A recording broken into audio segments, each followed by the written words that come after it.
guys, welcome to the Learn 2 Real Estate. We're going to be doing some flashcards on contracts, and I have my first card right here. Make sure that you write down the videos that you're watching. That way you can keep track. This video here is going to be marked as 019, and again, this is flashcards under contracts. The first card that we have is, what is a clause found in some contracts that give the party the right to terminate the contract upon a certain event? What is the clause found in some contracts that give the party the right to terminate the contract upon certain events? Okay. The clause is called a cancellation clause. Makes sense. Which is a contract provision that gives a party the right to terminate obligations if specified conditions or events occur. An example is a cancellation clause in a lease may allow the landlord to end the lease upon the sale of a building, so the new building owner is not burdened by any unwanted tenants. Okay, there's a cancellation clause. Like the little happy face there. Next card, we have, what is the meaning of dissolution of a contract? Dissolution of a contract. Remember, you can stop this video at any time for notes or pausing. Dissolution means dissolving. Dissolution of a contract or agreement means termination of it. Dissolution may occur as a result of non-performance, a court order, or agreement of both parties. Okay. The non-performance, we've already studied. A party has failed to perform as contracted. A court order is a court that has appropriate authority determines the net outcome, and agreement of both parties when both parties agree to terminate and dissolve the contract. Makes sense? What is a short sale? This is a very common thing out there.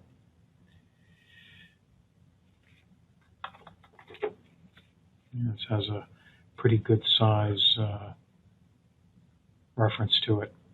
A short sale is an arrangement between a borrower and a lender through which the borrower sells the property to a third party, and the borrower is allowed to retire the debt with a payment less than the total outstanding principal balance. For example, the Browns have fallen behind on their mortgage payment, and Hometown Bank is threatening to foreclose on the loan. Stevens, an investor, urges the Browns to approach the bank and offer to pay off the $160,000 balance with a cash payment of $140,000, thus saving the bank the cost of repossession and reselling the property. Stevens will then pay the Browns $141,000 for a title to the property. Hometown Bank, I keep saying homeowner, sorry. Hometown Bank agrees to the short sale, and the deal goes through as planned. Although the Browns no longer own a home, they are out of debt and have cleared $1,000. The loan, having a balance of $160,000, is paid off with only $140,000, leaving the lender short $20,000.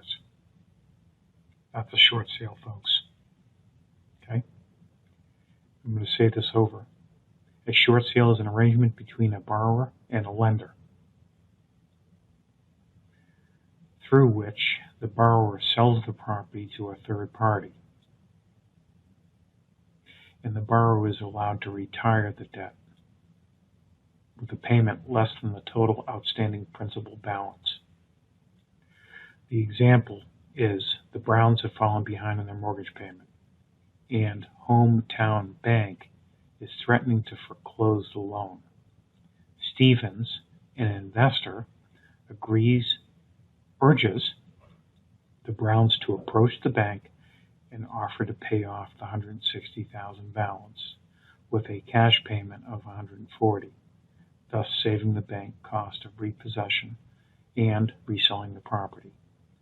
Stevens will then pay the Browns $141,000 for title to the property. Hometown Bank agrees to the short sale, and the deal goes through as planned. Although the Browns no longer own a home, they are out of debt and have cleared $1,000. The loan, having a balance of $160,000, is paid off with only $140,000. That's a good deal, but it affects your credit, leaving the lender short $20,000. Now, is that lender happy? Again, this is what they do. The investor, he's doing okay, right? That's about short sales, folks. Pretty important topic. Okay, what is flipping? Everybody's heard of flipping.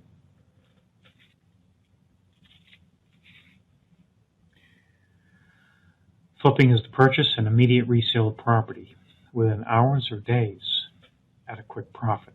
Flipping also has a negative connotation attributed to shysters who profit illegally at or at the expense of an innocent party.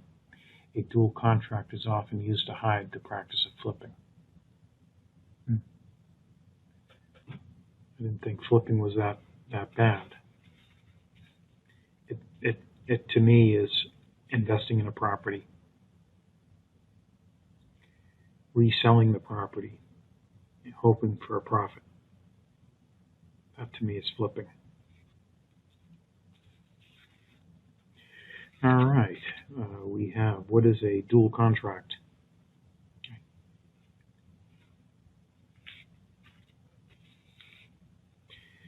This is a good one, folks. A dual contract is the illegal and unethical practice of providing two different contracts for the same transaction, often used in fraud and flipping.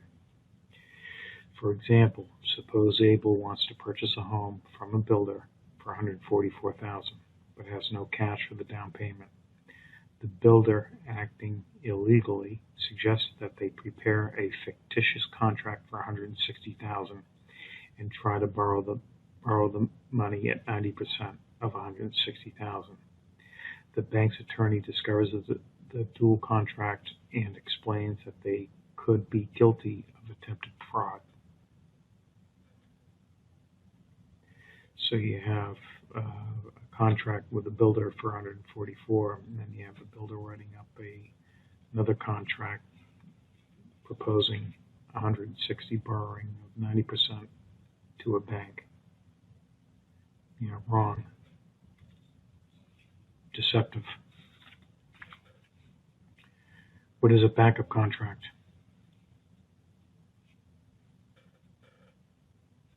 Okay. A few more minutes on this group. A backup contract is a contract to buy real estate that becomes effective if a prior contract falls through or doesn't close. An example is Abel contracts with Baker to sell a property contingent upon Baker's ability to find financing within 30 days. This is very common.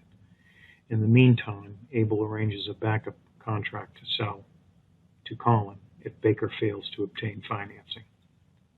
Backup offers are very